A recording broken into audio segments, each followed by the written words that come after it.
Yang ke-15, duduk di antara dua sujud. Ini juga sudah kita praktekkan kemarin, alhamdulillah. Dikatakan setelah sujud Nabi SAW kemudian beliau mengangkat kepalanya seraya bertakbir dari sujud. Allahu Akbar. Duduk di antara dua sujud. Lalu duduk di antara dua sujud. Footnote nomor 38. Hadis Bukhari Muslim. Muttafaqun alaih. Dan terkadang Nabi SAW mengangkat kedua tangannya bersamaan dengan takbir tersebut. Footnote nomor 39. Hadis riwayat Ahmad dan Abu Daud. Disahihkan oleh Syekh Albani dalam Sifatul Salatin Nabi. Nabi SAW duduk iftirash. Iftirash adalah duduk seperti gambar nomor 19. Ya. Artinya menduduki telapak kaki kiri. Lihat gambar 19 dan gambar 20. Sementara telapak kaki kanannya beliau tegakkan seperti posisi telapak kaki ketika sujud. Lihat gambar nomor 19. Adapun kedua tangannya beliau letakkan di kedua pahanya seraya membentangkan jari-jarinya atau tidak dikepalkan. Lihat gambar nomor 20. Tapi di sini dalam gambar ini agak berbeda dengan apa yang saya sampaikan kemarin ya. Jadi yang saya sampaikan kemarin adalah kalau kita letakkan telapak tangan kita di atas paha, maka ujung-ujung jari-jari yang sejajar dengan ujung paha. Jadi jangan tutupi lututnya. Ya, itu yang sebenarnya ada dalam hadis. Ya. Jadi kita letakkan jari-jari kita ini, ujungnya jari ini di ujung paha.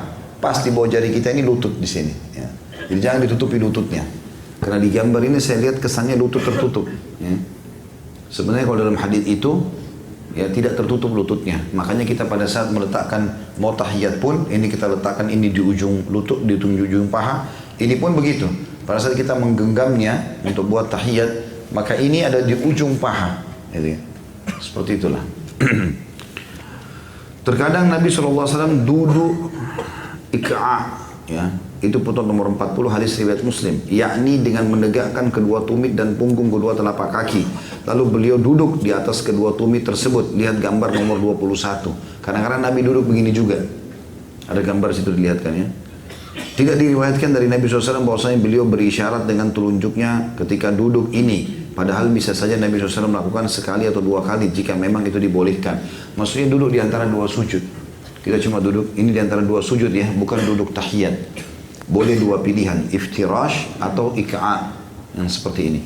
Dan di sini tidak ada isyarat tangan seperti tahiyat, karena kita cuma baca Rabbighfirli warhamni wajburni dan seterusnya, sebagaimana sudah kita ketahui doanya tentu. Pada duduk di antara dua sujud ini beliau membaca Rabbighfirli warhamni wajburni warfa'ni wahdini wa'afini warzuqni. Ya Rabbku, ampunilah aku, kasihilah aku, cukupkanlah kekuranganku, angkatlah derajatku, tunjukilah aku, selamatkanlah aku dunia akhirat dan berilah aku rezeki. Footnote nomor 41 hadis riwayat Abu Dawud, Tirmidzi, Ibnu Majah, Al-Hakim dan ia mensahihkannya. Lihat juga sifat salatin Nabi sallallahu alaihi wasallam. Terkadang beliau membaca ini yang paling pendek ya. Kalau antum buru-buru sekali baca ini, Rabbighfirli, Rabbighfirli. Dua ini saja. Kalau kita lagi di antara dua sujud kalau buru-buru. Tapi kalau ada waktu kita baca Rabbighfirli warhamni wajburni yang panjang ya. Artinya ya Rabbku, ampunilah aku, ampunilah aku. Ini juga ada riwayat footnote nomor 42 hadis riwayat Ibnu Majah disahihkan oleh Syekh Albani dalam Sifatus Salatin Nabi. Rasulullah SAW suka memanjangkan rukun ini sehingga ada yang berkata beliau lupa, dan Nabi SAW melarang meringan-ringankan rukun ini sehingga tidak tumak nina. Hadis riwayat footnote nomor 43 Abu Daud dan Hakim dan ia mensahihkannya. Juga disebutkan dalam sifat salatun Nabi. Jadi maksudnya kalau lagi duduk teman-teman jangan buru-buru. Begitu bangun, tenangkan dulu diri, baru baca Rabbighfirli warhamni wajburni warfa'ni. Renungi permintaan itu.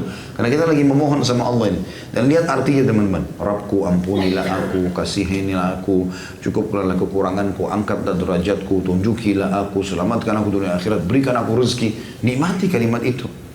Jangan buru-buru seperti orang kumur-kumur. Rabbighfirli warhamni. Apa yang dia ucapkan ini? Harus santun, dan ini termasuk dalam masalah tumak nina. Tumak nina itu bukan cuma gerakan, tapi juga ucapan, ya, yang merupakan kewajiban sholat. Kemudian duduk di antara dua sujud. Ketahuilah Pak, ketika duduk di antara dua sujud ada dua cara duduk yang diriwayatkan dalam hadis yang sahih. Yang pertama yang disebut dengan duduk iftirash. Apa itu? Yaitu dengan kita duduk di atas kaki kita yang kiri dan menegakkan kaki kita yang kanan. Ya, ini yang disebutkan dalam riwayat-riwayat yang sahih. Yang kedua, ini yang diriwayatkan oleh Imam Abdul Razak dan yang lainnya dengan sanad yang sahih juga. Ya, dari hadis Ibnu Abbas termasuk sunnah yaitu al-iq'a. Apa itu? Iq'a yaitu seseorang duduk di atas dua tumitnya. Duduk di atas dua tumitnya. Saya berikan contoh. Jadi kalau ya duduk di antara dua sujud itu ada dua cara ya. Yang pertama seperti yang kita lakukan seperti ini, yaitu kita duduk di atas apa? Kaki kiri dan menegakkan kaki kanan. Kemudian cara yang kedua duduk di atas dua tumit. Ya. Duduk di atas dua tumit. Ini pun dalam riwayat Ibnu Abbas ya, Nabi melakukannya. Itu disebut dengan al-iq'a.